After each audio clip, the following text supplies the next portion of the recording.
Fred went completely still. An NPC had formed a personal alliance with a player. Until now, he had dismissed the rumors as media exaggeration, the usual overhyped nonsense. But the fear slowly rising in his eyes was real. "Get the analysis team on the line," he ordered sharply. "I want a full dossier on Lee Hoyle immediately." His throat felt dry. They were not dealing with some talented upstart.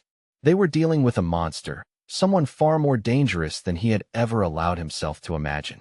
And meanwhile, Lee Hoyle stood there, wrapped in a strange and unnatural glow. Clutching the azure stone tightly in his hand, he let out a laugh that sounded nothing like a hero's triumphant cry. It was raw, greedy, and embarrassingly honest. Pure lightning crystal. System rank, unique. It was the highest grade crafting material known to mankind. A treasure so rare, it almost felt unreal. Its true performance and efficiency, however, could only be confirmed once it was actually used in the crafting process. Lee Hoyle nearly jumped on the spot, unable to contain his excitement. "Magnificent," he breathed.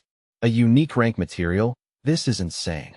On the surface, Granfell only frowned with his usual cold expression, but inside, his heart was practically dancing in celebration. Who in the world just stumbles across a unique material like this? Only a tiny handful of legendary craftsmen would even dare dream of handling such a treasure properly. If he were to present this to the Magic Tower and calmly say, "This is part of my research," their reactions would be priceless. The thought made him chuckle under his breath with anticipation. But then, without warning, Granfell's expression hardened and he froze. The entire atmosphere changed in a heartbeat. A crushing darkness began to spread through the area, swallowing the space around them little by little. What in the world is this? The question barely formed before dread settled in. His sharpened intuition screamed like a warning bell in his head. A cold chill slid down his spine, and every nerve in his body tightened at once. Granfell stared as a system window suddenly materialized before his eyes. Quest: investigate the 7 deadly sins on the island. Startled, he took an involuntary step back. A class quest window? Why would something like that appear now, at this exact moment? The earth let out a deep, ugly groan beneath their feet. Granfell struggled to keep his balance as the ground shook violently, while flocks of birds burst into the sky and fled in blind terror. The system interface shifted and bled into an ominous, violent crimson. A grim message surfaced across it. Yusra Island has been tainted by greed. Collapse process initiated.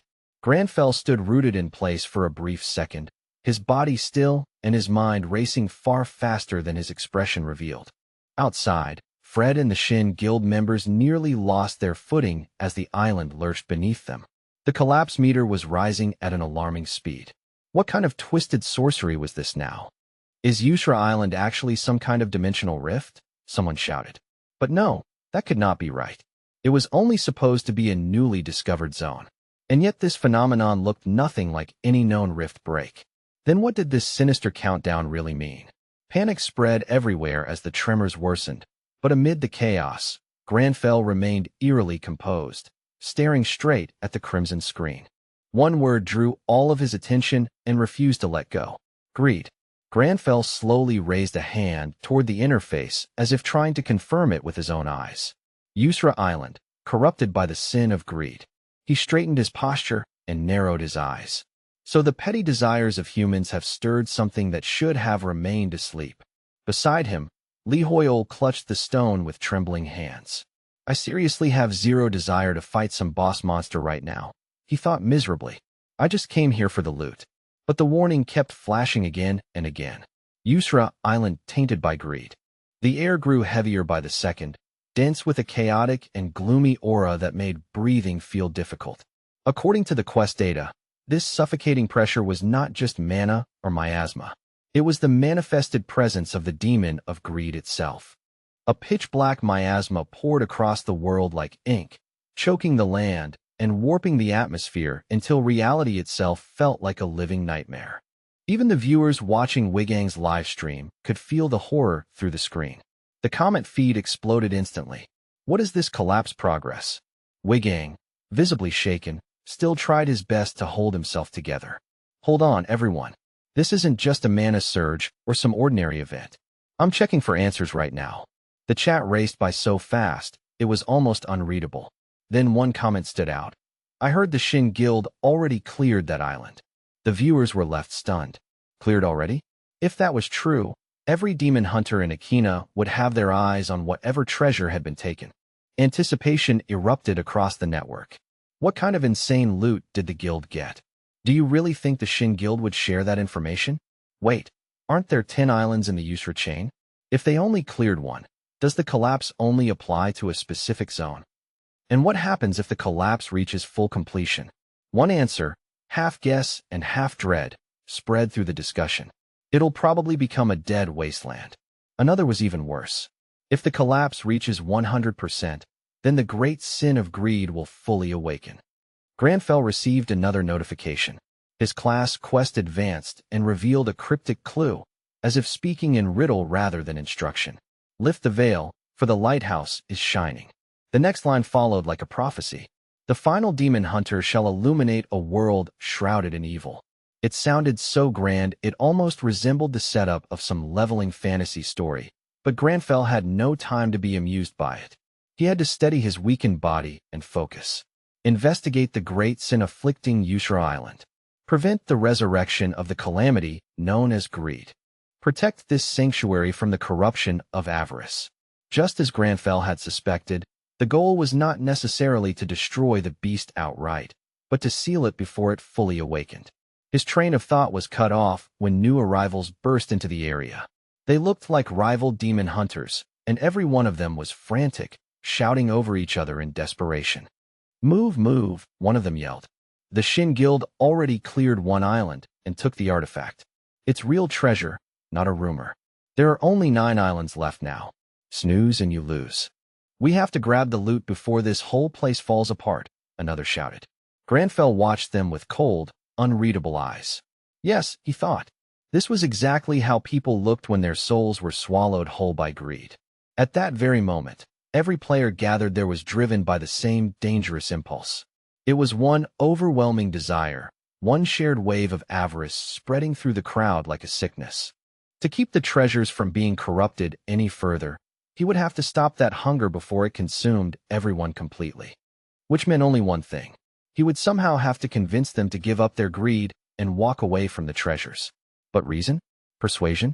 Trying that on a mob of treasure-crazed hunters was laughably unrealistic. Nearby, the hunters were already snarling at one another. Get lost. We were here first. Then shut your mouth and fight me for it. Someone snapped back immediately. Granfell let out a quiet sigh at the pathetic spectacle. Beside him, Li Hoyle looked around in growing panic, clearly overwhelmed by how fast everything was falling apart. What are we supposed to do now? Li Hoyle asked. Granfell answered without hesitation. There is only one solution left. Li Hoyle blinked in confusion. Huh? Granfell's eyes burned with hard resolve as he declared, I will simply take every single treasure for myself. Li Hoyle sucked in a sharp breath, staring at him as if he had just heard the most unreasonable plan in the world. Are you serious right now? He blurted out. Meanwhile, on the second island of the Yusra archipelago, the spreading darkness had already begun to suffocate what little light remained. Inside the Shin Guild base, the mood was just as tense. A heavy silence hung in the air as Dimitri and Camila studied the collapse protocol data with grim expressions. The island's destruction rate, Dimitri muttered, then looked toward her. Camila, what's your assessment? She gave a sharp, almost arrogant scoff. Isn't it obvious? There are 10 islands in total. This progress bar is tracking the entire region, and one full notch has already been filled. The bar jumped the moment we secured the artifact. It's functioning exactly like a countdown timer, she concluded. Lox responded with a small, knowing smile that did not quite reach his eyes. Indeed. But more importantly, have you looked over Jesse's report about the Magic Tower conference? And that traveler? Dimitri hesitated before answering. You mean Li Hoyle receiving a quest from the Magic Tower and effectively climbing to its highest circle? At the mention of Jesse's name, Camila's eyes lit up with dangerous interest. Oh, she definitely has some history with Li Hoyle. Dimitri shot her an irritated look. Camila, focus. Look at the situation we're in right now. She rolled her eyes, clearly annoyed. I'm not sure I should be taking orders from the guy who rented out an entire hotel just to get rejected. Dmitri gasped in outrage. Excuse me. Locke ignored the bickering entirely, his attention fixed on a single name. Lee Hoyle. It seems he's becoming a real threat to our dominance, he said quietly. Tell me honestly what you think. If we were to clash with Lee Hoyle today, could we actually defeat him? The room fell silent at once. No one answered, and that silence said more than words ever could. Dmitri was the one who finally broke the quiet. I would like to test that theory. Camila stared at him in disbelief before speaking. You're joking, right? Keeping Jessie under control is already enough of a headache. She is not the type to sit still and watch, Camila continued. Are you really planning to humiliate him right in front of her? Dmitri quickly waved both hands, trying to cool things down. No, let's not rush into anything. He hasn't directly interfered with our guild yet. Locke slowly stroked his chin, his eyes narrowing. Hasn't he? For now, let's observe, Locke said at last. I'll admit it plainly. Part of me is simply envious of his magical accomplishments. There's still no need to declare war just yet. Then, without warning, a fresh notification shattered the room's fragile calm. The collapse progress had surged upward again. All of them froze in shock. Locke clicked his tongue and cursed. Damn it. Where did it happen? Dmitri checked the incoming data, his expression tightening. It's that self-proclaimed noble. He's secured another treasure. So he's really making his move. Locke rose at once, preparing for action, a dark smile curling at the corner of his mouth. At this rate, he's going to strip the island clean. Excellent, he said. Then let's move out now. We need to reach the next island immediately.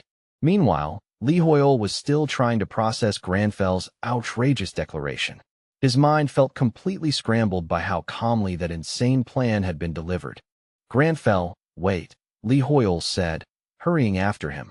What do you mean you'll take all of them? Granfell strode forward without slowing down, his cape billowing behind him with unwavering purpose. I mean exactly what I said, he replied. I will seize every last treasure myself. Lee Hoyle felt an urge to curl up somewhere and disappear, but the truth was already impossible to ignore. When the collapse reached its end, the great sin of greed would awaken from its long slumber. Don't tell me the system seriously expects me to awaken some world-ending catastrophe just because I grabbed a little treasure. Lee Hoyle's stomach dropped as the thought hit him, and for the first time, the loot in his hands felt a lot heavier than gold ever should. Granfell Claudia Arpius Romeo came to a halt, but not because of Lee Hoyle's private panic spiraling out of control. A majestic phalanx of armored warriors had appeared before him, their formation tight, disciplined, and so imposing that the very air around them seemed to sharpen. Lee Hoyle recognized the lion crest engraved across their armor the moment he saw it.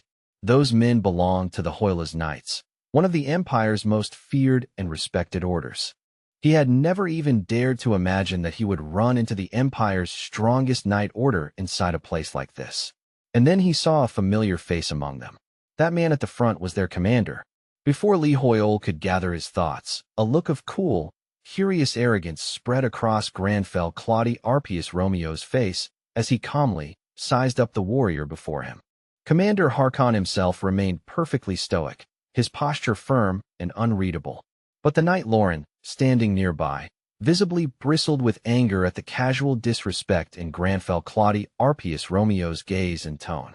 You insolent brat, show proper manners before Lord Harkon. Lauren snapped, his voice burning with outrage.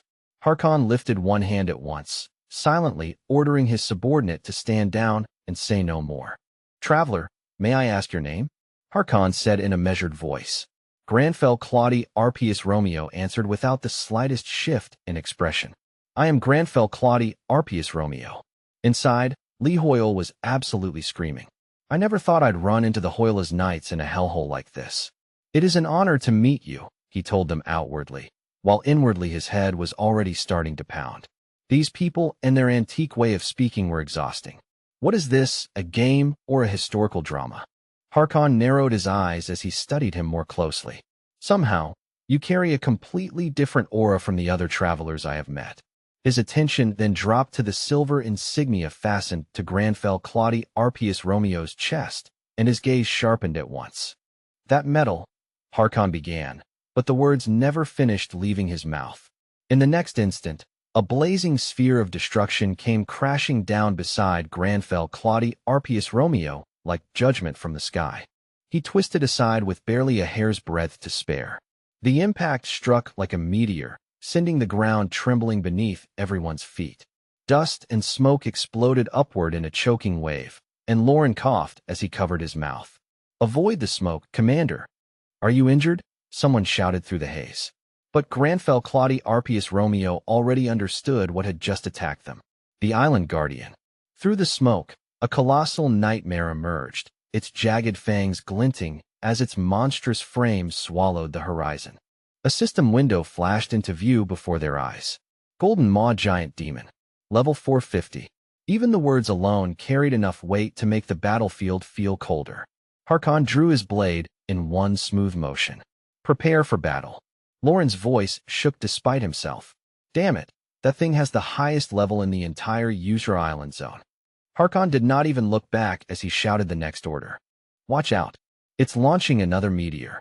The beast's eyes burned with a sinister blue glow, and mana began gathering around it in dense, violent waves that made the atmosphere itself tremble. A suffocating pressure dropped over the battlefield all at once, crushing down on the soldiers like an invisible mountain and making every breath feel painfully heavy. Harkon roared over the chaos. "Everyone, return to formation immediately." Lauren dug in his heels and raised his sword, bracing himself against the coming shockwave. All around them, panic spread through the ranks like fire through dry grass. The sheer force radiating from that creature felt less like power and more like pure catastrophe made flesh. The monster's assault tore straight through the formation and threw the entire line into confusion.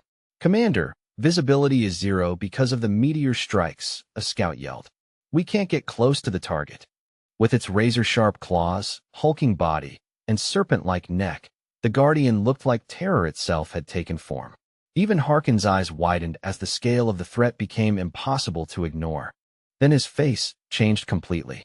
The monster's enormous foot was descending straight toward Lauren, blotting out the light above him like a falling wall of death.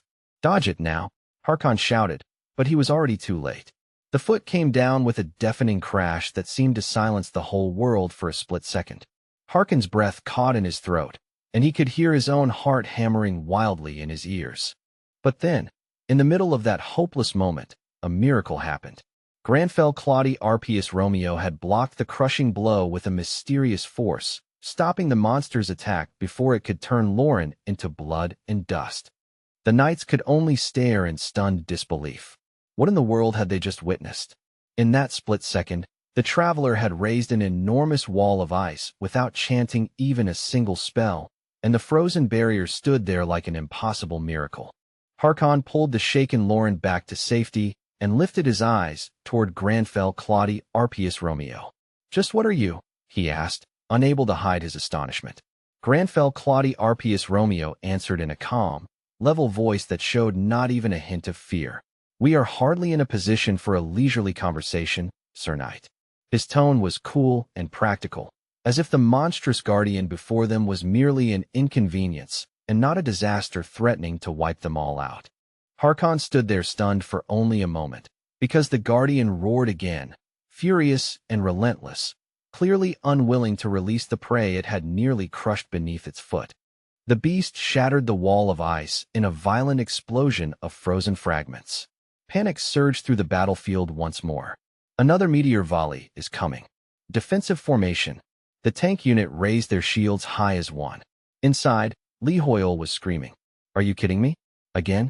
To make that ice wall durable enough, I burned through a ridiculous amount of mana. If not for the buff from this silver metal, I'd probably have collapsed from magical exhaustion already. I have to conserve every last bit of magic power from here on out," Lee Hoyle thought grimly. "At this point, my only real option is to form a temporary alliance with the Hoyle's Knights and bring this thing down together before it kills everyone." With sword in hand, Harkon stepped toward the traveler wearing the Magic Tower's insignia. Granfell Claude Arpius Romeo regarded him with open skepticism, his eyes cool and unreadable. Yet before Harkon could even react to that look, he began to speak. I offer my sincerest gratitude for saving my life and the lives of my knights. If you would lend us your strength in this battle." Harkon then drove his sword into the ground and dropped to one knee, his act of respect so formal that even the soldiers around him froze.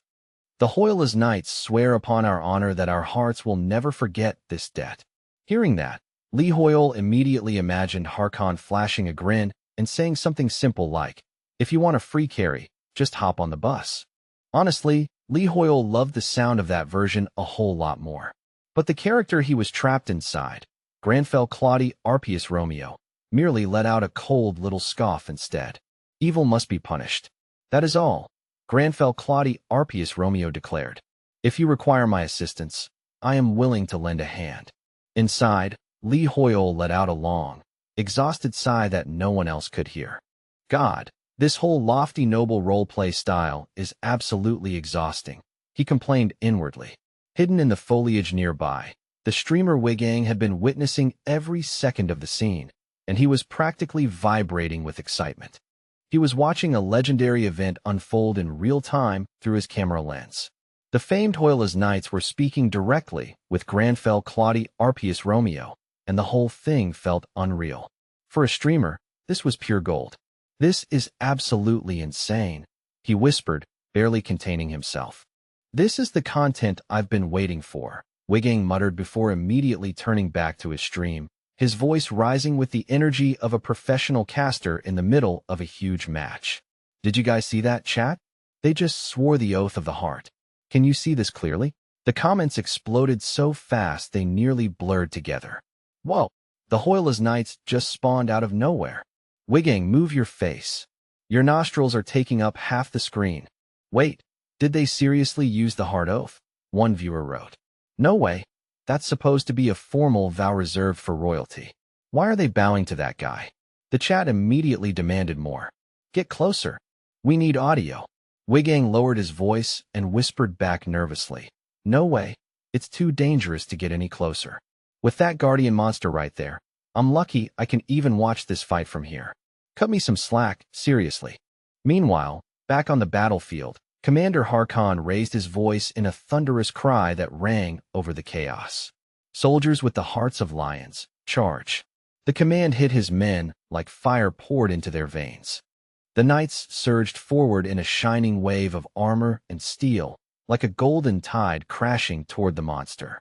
Even in the heat of battle, they kept their discipline and quickly identified the beast's vulnerable points. "Target the head and the back of the neck," they shouted. "We need to drag it down to our level. Break its legs."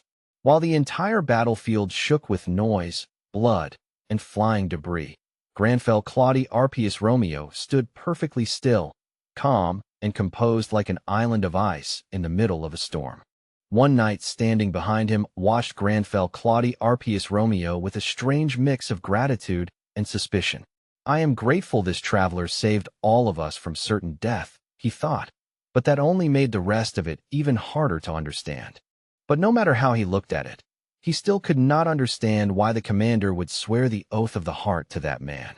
The more he thought about it, the more impossible it seemed.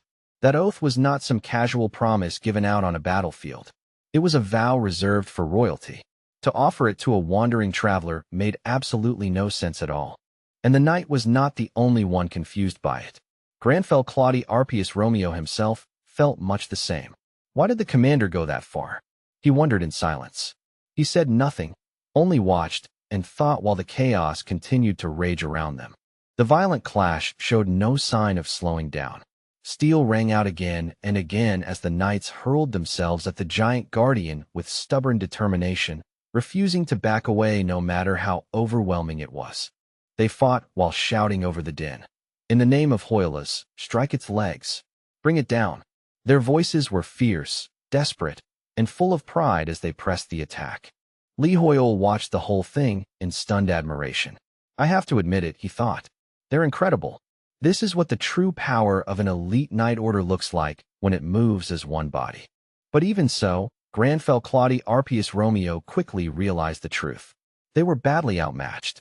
The sight of those disciplined knights throwing themselves against a towering monster only made the gap in power look even more hopeless and cruel. Li Hoyle tried to be fair about it. It's not that the knights are weak, not even close. It's just that this monster is on a completely different level. Even with the knights pulling aggro and piling on damage, without my magical firepower their attacks are barely doing more than scratching the surface. At this rate, when are we ever supposed to kill this thing? Then a system alert flashed in angry red before his eyes. Collapse progress rising. Yusra Island is being corrupted by the sin of greed. The warning made his pulse jump immediately. This was exactly the kind of nightmare crisis that showed up in leveling Manhwa at the worst possible moment, where the boss was still alive, the map was collapsing, and the real disaster had not even started yet. Li Hoyle felt genuine panic seize his chest as he looked at the meter again. It was already halfway full. No. This is bad, he thought, his mouth going dry. If it rises any faster, we won't just lose the island. We're going to wake up something far worse. The other guilds are clearing the treasure chests much faster than I calculated. Li Hoyle's thoughts raced as the situation slipped further out of his control, and every second that passed made the island feel more dangerous. At this rate, the entire server is going to swarm this island before long. I need to create an opening so the knights can land a fatal blow. Just then, the beast's eyes flared with a blinding azure light, bright enough to sting the eyes. A primal roar burst from its throat and shook the earth itself as it slammed one massive foot into the ground. Captain Harkin's voice cut through the chaos at once, sharp and urgent. Brace yourselves. It's an earthquake, Harkin shouted. In the very next moment, magma exploded upward from the ground like a geyser from hell, spewing fire and molten rock in every direction. The knights were instantly trapped in a sea of fire, boxed in by blazing cracks and burning stone with nowhere safe to run. Watch out, they cried, but the battlefield had already turned into a death trap, and doom felt terrifyingly close. But Granfell Claudia Arpius Romeo suddenly stopped moving. In that brief, suspended instant, a spark of memory flashed through his mind, and something clicked into place. Shimmering stairs made of pure mana began to materialize beneath his feet one by one, glowing with an eerie, elegant brilliance that cut through the flames and smoke around him. He raised his voice and bellowed, "Commander Harkin, maintain the offensive." His command rang out with such force that even the panic in the air seemed to hesitate for a heartbeat. The knights were stunned into silence, caught off guard by the sheer certainty in his tone. But Granfell Claudia Arpius Romeo did not pause for even a second. His voice thundered across the battlefield with absolute authority. "Do not hold back.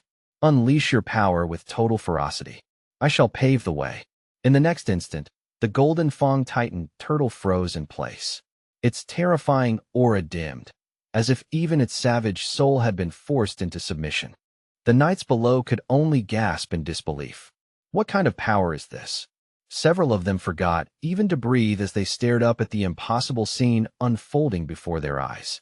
Hidden deep in the bushes, Wigang's eyes nearly popped out of his skull. His livestream chat exploded with frantic questions.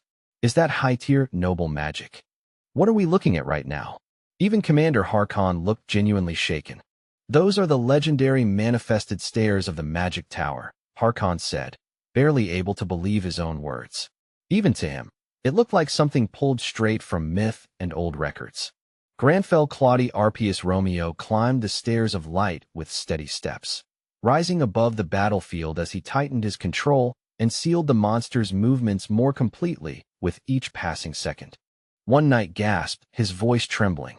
"I've seen that technique in the archives." Enoch and Lauren both stared upward in shock. Lauren slowly shook his head. "Impossible. How can a mere traveler in this world wield the arcane arts of the Magic Tower?" That same question echoed silently in everyone's mind.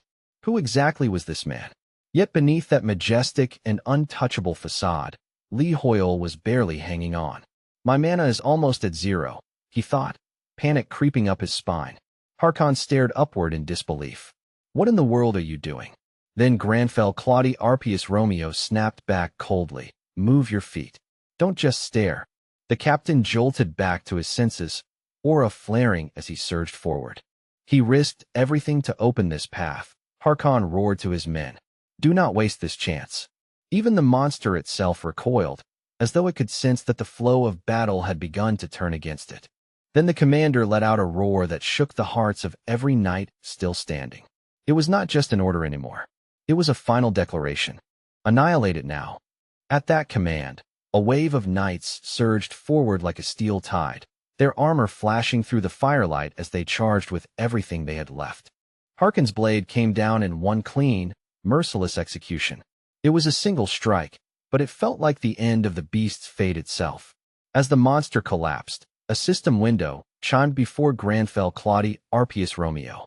Commander Harkon of the Hoyla's Knights rewards you for your contribution in slaying the golden Fong Titan turtle. The message glowed brightly, as if the system itself were acknowledging the scale of what had just happened. Granfell Claudi Arpius Romeo raised an eyebrow at the reward window. Before he could even process it, another notification rang out. Knight Enoch. Lauren rewards you. The chain of rewards had only just begun.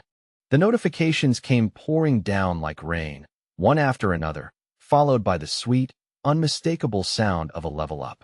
To Lee Hoyle's ears, it was almost absurdly satisfying in the middle of such chaos. Lee Hoyle panicked internally the moment the rewards started stacking that quickly. His mind blanked for a second as he tried to keep up with what the system was throwing at him. What is happening right now? He screamed inwardly. At the same time, the commander approached him with visible reverence, every step measured and solemn. That medal you wear, Harkon said, voice low and serious, is a royal gift bestowed upon the magic tower by the emperor himself. We owe you a debt of blood. The weight behind those words was impossible to mistake. Then, in a breathtaking moment that left the entire cavern frozen, every single knight dropped to one knee. Their fists pressed against their hearts in complete submission, the gesture so absolute that even the firelit air seemed to go still. Harkon's voice rang out with solemn conviction. The Hoyla's Knights pledged their loyalty to Lee Hoyle, the master of the metal system. It sounded less like a battlefield courtesy and more like an oath carved into history. You have achieved the highest contribution. Suddenly, just as the message settled in, a new phenomenon began to take shape in front of them. A massive azure orb materialized in midair, swirling with ancient, mystical energy. Its radiant glow flooded the entire cavern, painting the stone walls and armored knights in shifting blue light. Lee Hoyle stared at it, mind racing so fast he could barely think straight. Is that the island's treasure? Even saying it in his head made his pulse quicken. Should I take it? If I touch that thing, will the demon's seal break? But if I leave it alone, someone else is definitely going to snatch it. And what about the 7 deadly sins penalty? The questions piled up so fast they nearly crushed him. The collapse meter ticked upward to 6 bars, and the pressure in the cavern became suffocating. It felt as if the island itself were holding its breath right before disaster. Hey, Granfell, let's think about this for 1 second. Lee Hoyle pleaded inwardly in a panic. But Granfell Claudi Arpius Romeo's hand was already moving toward the orb without the slightest hesitation. Lee Hoyle's inner self screamed so hard it felt like his jaw hit the floor. You maniac, stop! His whole body tensed with pure dread, because from his point of view, this looked exactly like the kind of decision that got people killed in one hit. We're going to die? That was Lee Hoyle's honest conclusion. But for Granfell Claudi Arpius Romeo, a true noble through and through, the very concept of greed was something low and vulgar, far beneath him. Commander Harkon and Enoch watched in breathless silence, witnessing a scene that felt as though it should have been impossible. Neither of them dared interrupt as Granfell Claudi Arpius Romeo moved forward. To Granfell Claudi Arpius Romeo, an heir to an overwhelming legacy, the temptation of wealth was no more meaningful than dust scattered on the roadside. Treasure alone could never sway a man like him. Wigang was trembling so hard he nearly dropped his recording device, and the chat went absolutely wild. Is he immune to the curse? Isn't that the kind of mental fortitude only a grand mage would have? The stream was in total uproar. As Granfell Claudi Arpius Romeo wrapped his hand around the orb, the insidious whisper of greed tried to worm its way into his mind. It clawed and tempted and whispered filth into the dark corners of thought. But such base emotions found no place to root themselves in his noble soul. A faint, haughty smirk touched his lips. There is a simple way to prevent this treasure from being tarnished, he said. One simply must not be greedy. Then the system responded at once. System, you have acquired the island's treasure. No one there could have predicted such a dominant, absurdly clean outcome. Lee Hoyle mentally collapsed where he stood, overwhelmed by a mix of shock, relief, and sheer disbelief.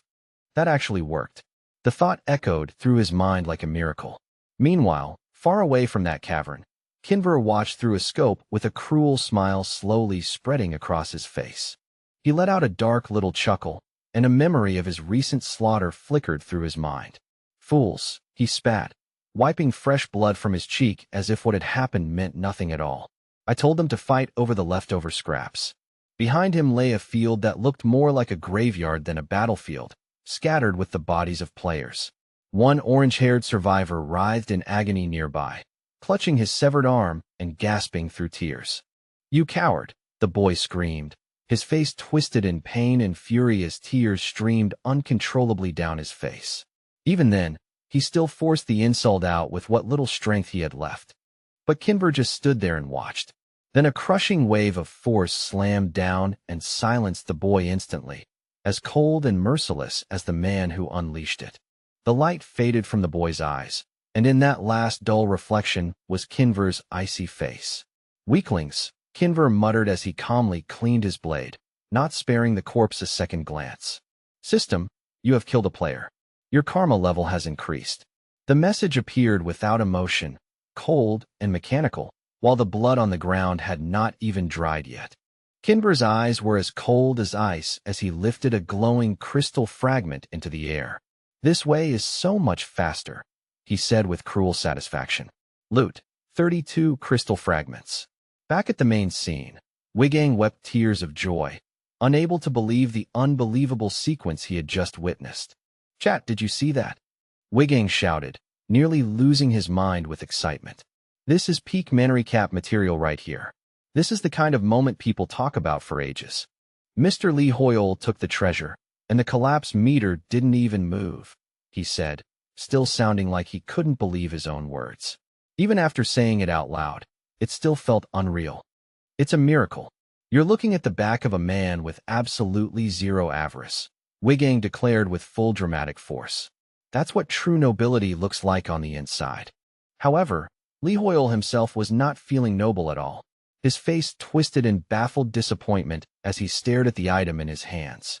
This rusty old thing is the treasure item? Crown of Decay. Rank, Epic. The title sounded grand, but the object itself was nothing more than an ancient, worn-out headpiece that looked like it had been rotting in dust for centuries. The item description was so pathetically short it almost felt insulting. Is this some kind of joke? No wonder my greed disappeared, Lee Hoyle thought bitterly. Who would even want this piece of junk? At that point, he could only pray the other treasures were not equally disappointing. While Lee Hoyle was sinking into pure item-related despair, another notification suddenly popped into view. The Hoyle's Knights have joined your party. Lee Hoyle froze on the spot. Excuse me, he thought blankly. Not one knight. Not two. A whole squad had just joined him. Commander Harkon stepped forward with absolute resolve in his eyes. Mr. Lee Hoyle, he said firmly, from this moment onward, we shall follow you. The Hoyle's Knights served the master of the metal. The knights bowed low once again, their loyalty leaving no room for doubt. Lee Hoyle's brain practically short-circuited. Wait, seriously? I thought they just meant they wouldn't try to kill me later. I didn't think they would actually join me. Harkon calmly explained, you are our savior. More importantly, you proved the quality of your character by claiming the treasure without even the slightest trace of greed. Whatever road lies before you, we swear to become your sword and your shield in this hellish place. Lee Hoyle could only stand there with his jaw hanging open, unable to keep up with how serious this had become. The legend had truly begun.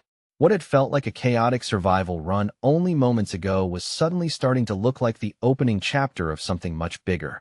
It was completely unbelievable. Were the Empire's finest, the legendary Hoyle's Knights, really choosing to follow his lead? The level gap between them and him was like heaven and earth, so absurd that it barely felt real. Just imagining high-level monsters collapsing before that force made Lee Hoyle's blood rush. A thrill of adrenaline shot through him, sharp and intoxicating enough to make his heart pound faster.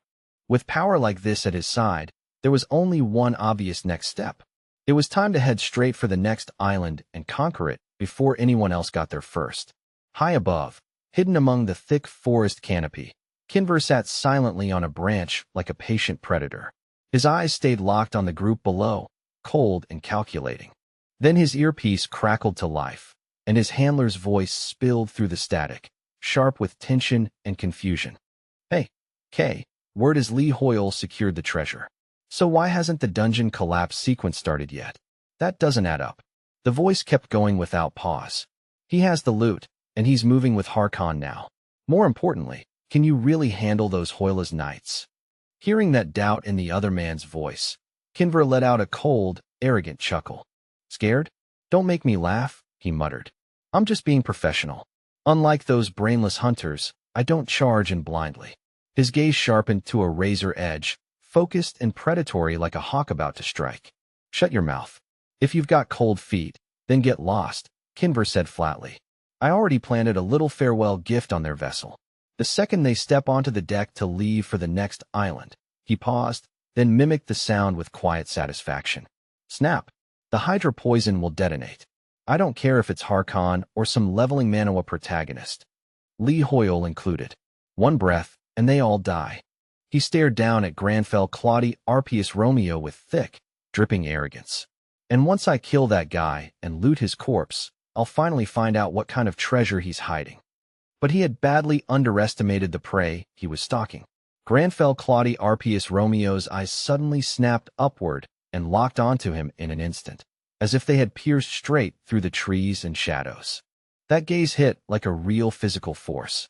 It felt like a blade made of pure killing intent, so sharp and overwhelming that Kinver could almost believe his head had already been severed from his shoulders. Is this a hallucination? Kinver's mind spiraled in panic. How did he spot me from that far away? The thought alone made his blood run cold. The pressure crushing down on him was suffocating. It was not just his imagination either. Even the tiny squirrel perched on the branch beside him had gone stiff with terror. Meanwhile, completely unaware of the misunderstanding, Lee Hoyle's eyes suddenly lit up. "Oh, look, a squirrel," he said, pointing with bright, genuine excitement at the small creature as if they were on a casual stroll instead of inside a deadly zone. The captain, however, was not admiring nature. Harkin's attention stayed fixed upward, his posture tense and alert, reading the situation very differently. "You noticed it too, didn't you?" Lee Hoyle said in a lower voice, and the sudden seriousness in his tone made the moment sound far more dramatic than it really was. "That little rat hiding in the tree up there." Kinver instantly clutched at his own throat, paralyzed by the misunderstanding and fully convinced they were talking about him. In his mind, system alarms began screaming warnings all at once. "Harkon is observing you. Your mental strength is critically low. You have entered a state of abnormal terror." Even as the warnings blared in Kinver's head, Granfell Claudie Arpius Romeo continued staring upward, his voice deep and grave. "That small squirrel clutching an acorn. Absolutely adorable." Lee Hoyle glanced at Harkon in confusion, unable to understand why the mood felt so intense over something so harmless and tiny. What is it with him? Does he have some kind of vendetta against rodents? Lee Hoyle wondered, baffled by the terrifying expression on the captain's face. But in truth, Granfell Claudie Arpius Romeo was not focused on the animal at all. At that moment, a fresh system message flashed before his eyes, cold and urgent enough to cut straight through the strange little misunderstanding. "The Yusra Islands are being tainted by great greed." Lee Hoyle scratched his head and checked the meter again. It was already sitting at 8 out of 10, far too close to disaster for comfort. "Forget that old crown. There's only one treasure left now. Come on, ignore the squirrel. We need to move, fast." Granfell Claudie Arpius Romeo regained his composure and brushed off his coat with cool disdain. "Why should I be disturbed by mere vermin? At least we stopped the great sin from fully awakening," Lee Hoyle thought, trying to calm himself. The collapse rate had stabilized for the moment, and that alone felt like a fragile miracle. Without wasting even another second, the team pressed forward. Their pace quickened as they moved deeper on, knowing there was no longer any room for hesitation. Back in the dark, gloomy forest, Kinver was a complete wreck. His legs had turned to jelly, and he stood rooted to the branch like he had forgotten how to move. His earpiece buzzed frantically in his ear. Kinver, do you copy? K, what the hell happened? Why have you gone silent? The voice demanded. But he could barely get any words out. He was struggling just to breathe. I'm still alive. Then the realization washed over him like ice water. Did he spare me on purpose? Did that monster, Lee Hoyle, no, that thing wearing a human face, actually take pity on someone like me? Or was I simply too insignificant to bother killing? In the end, the answer hardly mattered. Tears of pure relief began streaming down Kinver's face before he even realized it. His whole body shook with the aftermath of fear he had never expected to feel. Thank you. Thank you for letting me live, he whispered, almost like a prayer. Still trembling, he fumbled to activate his comms properly. I'm out. I'm leaving this island right now. His partner's voice spiked in disbelief. What? Are you insane? Park Nam Keelman felt a vein pop in his forehead. What kind of nonsense are you babbling? Speak clearly. Kinver's reply came through shaking with dread. Listen to me. If you want to live long enough to see tomorrow, do not provoke Lee Hoyle. Kinver? Hey, Kinver. The line abruptly went dead. Park Nam Keelman stared at the device in stunned silence, the dead line buzzing in his ears for one long second before pure fury swallowed everything else. Son of a... He slammed the phone into the dirt so hard it shattered on impact. His blonde, heavy-set accomplice flinched and took half a step back. Boss, what's going on? Park Nam Keelman roared in frustration. That coward hung up on me. Do you have any idea how much capital I sank into this? He paced wildly, nearly foaming with anger. Kinver swore that Hydra poison was the only way. I went to loan sharks for that toxin. Seeing his leader come apart, the accomplice raised both hands in caution. Park Nam Keelman, just breathe for a second. Calm down, the man said, trying to soothe him. It was exactly the wrong thing to say. Calm down. Calm down. Don't feed me that garbage. Park Nam Keelman lunged forward and seized him by the collar in one violent motion. Easy for you to say, you parasite. It wasn't your money on the line. His face was twisted with fury and humiliation.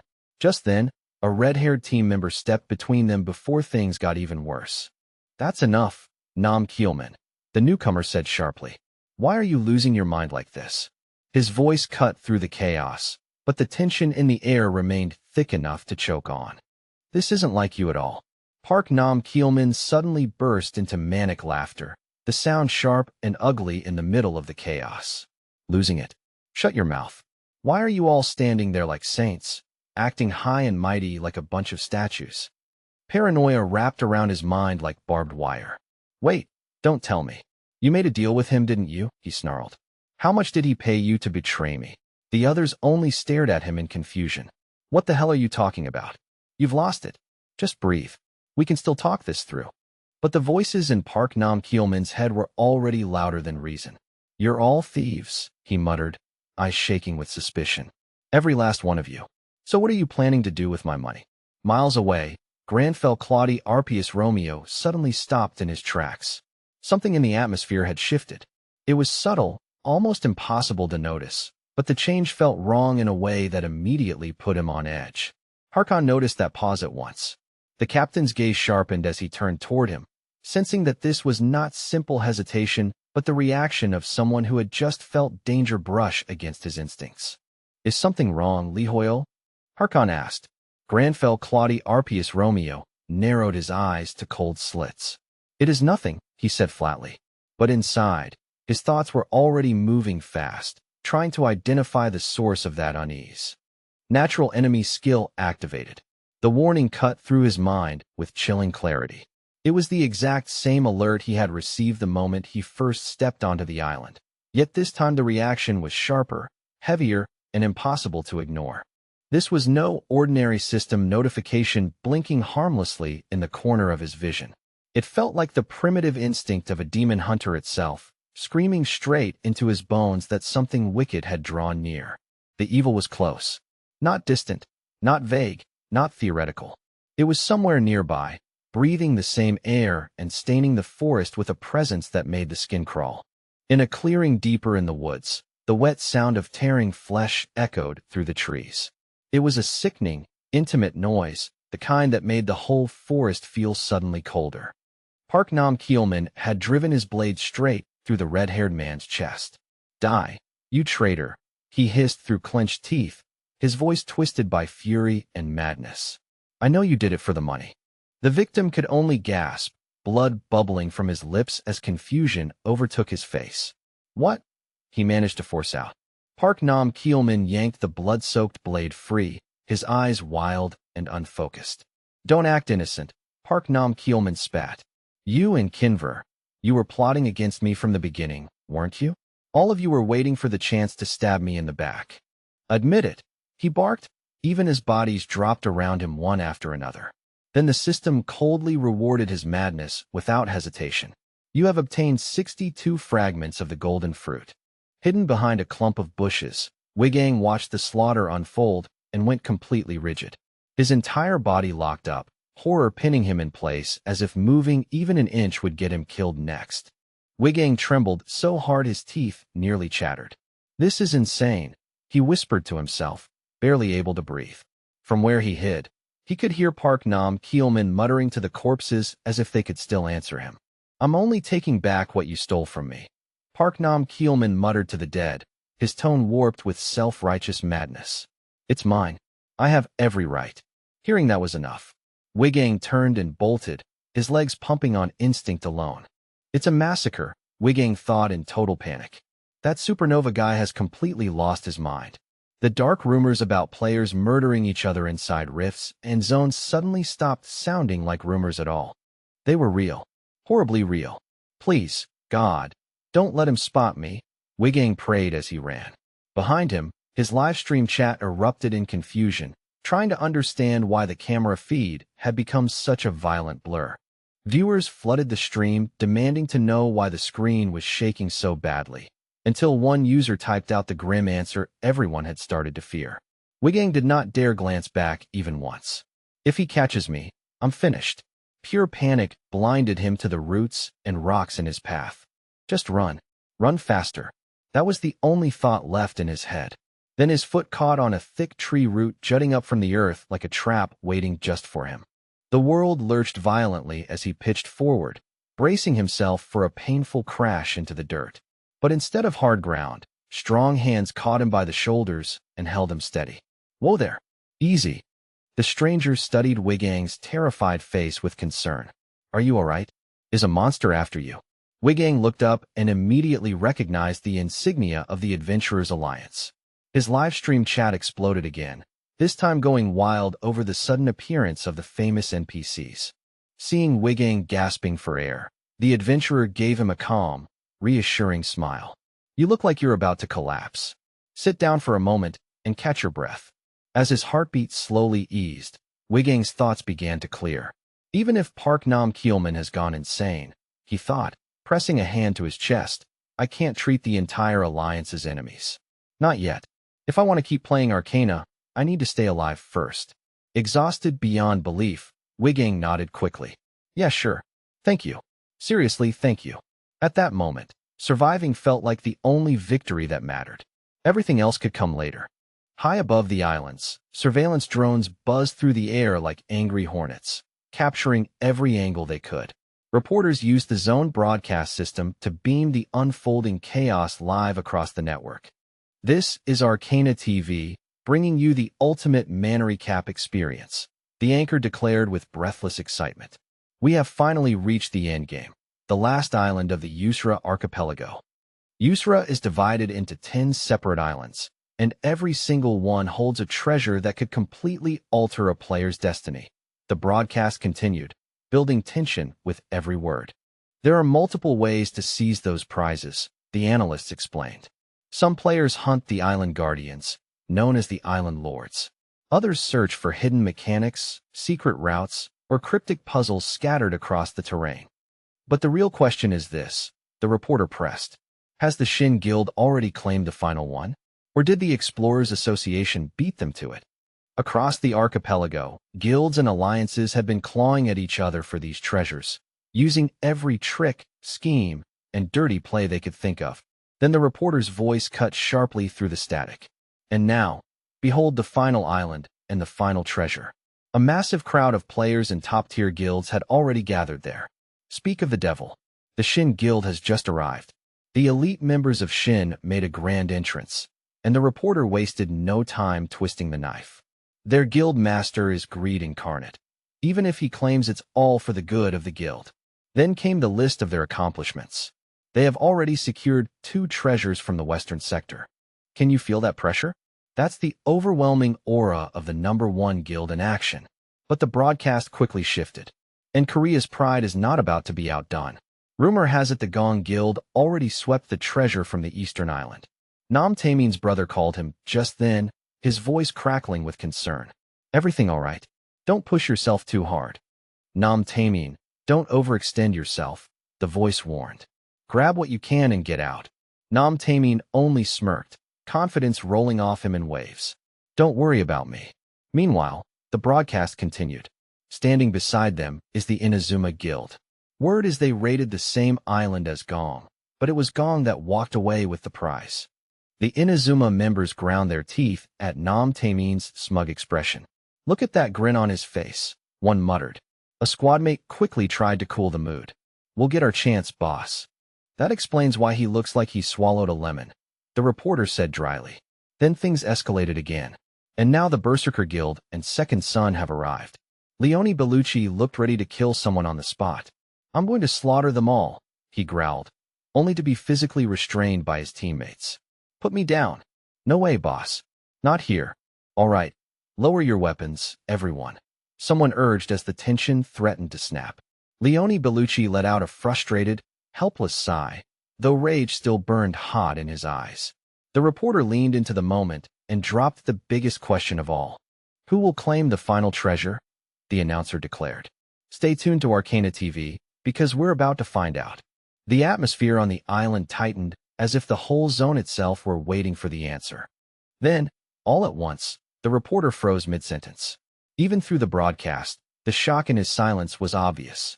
What is that? He blurted. All across the final island, players gasped and turned at once. Dmitri nudged his leader hard and pointed. Look over there. Yeah, came the answer, tense and low. I see it. A procession was advancing toward them. The Lionheart Knights had stepped onto the battlefield. The reporter nearly screamed into the microphone. It's the Lionheart Knights. The Lionheart Knights are here. Good Lord, this is the plot twist of the century, the reporter shouted. The strongest knights of the Empire have descended among the players. The crowd stood frozen, struggling to process what they were seeing. Then the reporter frantically pulled up the captain's information. According to the records, Captain Harkin's level is absolutely outrageous. Level 600. Nam Taemin immediately called his brother in a panic. Bro, tell me I'm not hallucinating right now. Tell me that number is not real.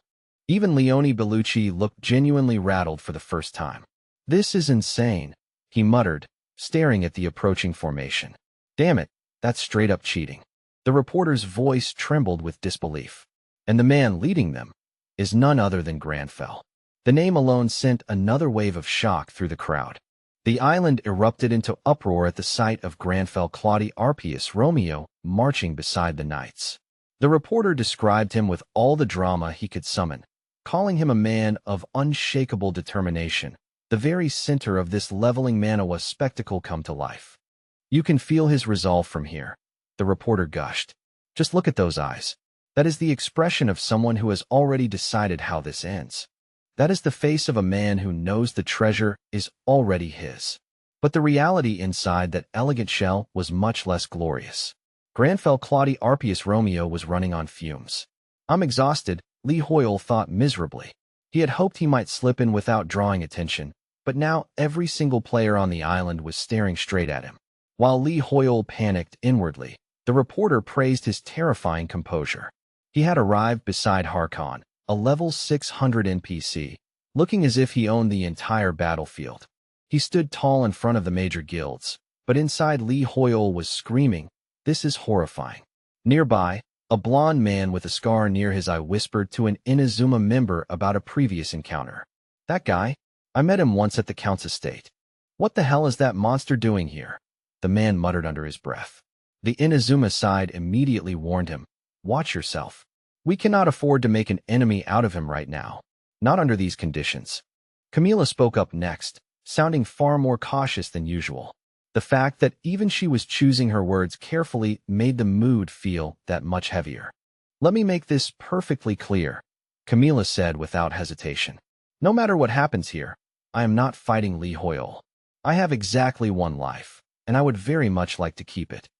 Li Hoyan could feel every pair of eyes settling on him, heavy and persistent, as if the whole place had quietly decided to study his every move. Stop looking at me like that. Seriously, just quit staring. He swept his gaze around the area and thought to himself, did you people seriously run out of things to do? Or am I the only entertainment left here? Seriously, stop staring. The irritation had barely crossed his mind when the knight captain suddenly shouted, Lord Granfell. At that exact moment, he jerked his head forward just as the ground split apart with a violent crack. Lava burst upward, and Tammin screamed, what the hell is that? A column of magma exploded from the earth like a blazing geyser, roaring into the air. The players around it broke into terrified screams as panic spread in an instant. Watch out. Fall back right now. Change into your fire resistance gear and buff your fire resistance immediately. If you want to live, run, someone shouted, and the raw fear in that voice said more than enough. In the next second, panic completely swallowed the battlefield. It is the Island Lord, someone cried out. Then a colossal creature burst from the molten sea in one terrifying leap. It was the giant magma carp, level 420, the true ruler of this hellish island. The heat was so brutal it felt like it was peeling the skin off their bodies. Ben Lucy wiped the sweat pouring down his face and cursed under his breath. Damn it, it's hot as hell out here. Nearby, a black-haired warrior clad in armor quickly judged the situation with a grim expression. Getting close was impossible. The lava had already spread around the monster completely, cutting off any direct approach. All he could do was stand there and watch, furious and helpless. As the giant magma carp swam through the lava like it was moving through ordinary water, the raid leaders could do little more than assess the situation and shout orders over the chaos. Anyone without the proper gear, get back now. Tankers and melee fighters, switch to ranged weapons immediately. Do it now before you're caught in the blast zone. But the sea of lava around the creature functioned like an absolute barrier, swallowing everything that came near it and blocking every incoming attack without mercy. That wall of magma is devouring all our ranged skills. Damn it, someone yelled in frustration. If we cannot even get close to that thing, then how are we supposed to kill it at all? The reporter quickly warned Tammin as he looked ready to force his way in. Tammin, do not push your luck. Even while speaking, the live update continued. The giant magma carp had now fully surfaced, and the monster moved through the flowing lava with terrifying ease, as if the volcano itself were its personal domain. Even through the zone's live video feed, the heat felt disturbingly real, enough to make viewers tense up. The entire lake of fire surrounding the boss made one thing painfully clear. Nobody could simply walk up and fight that monster. Harkin looked over with concern written plainly across his face and asked, Lord Granfell, are you all right? The moment Granfell gave a small nod, Harkin let out a breath of relief he had clearly been holding back. Thank goodness, he said honestly. I boldly declared that I would become your sword. Yet right now I cannot even get close enough to strike for you.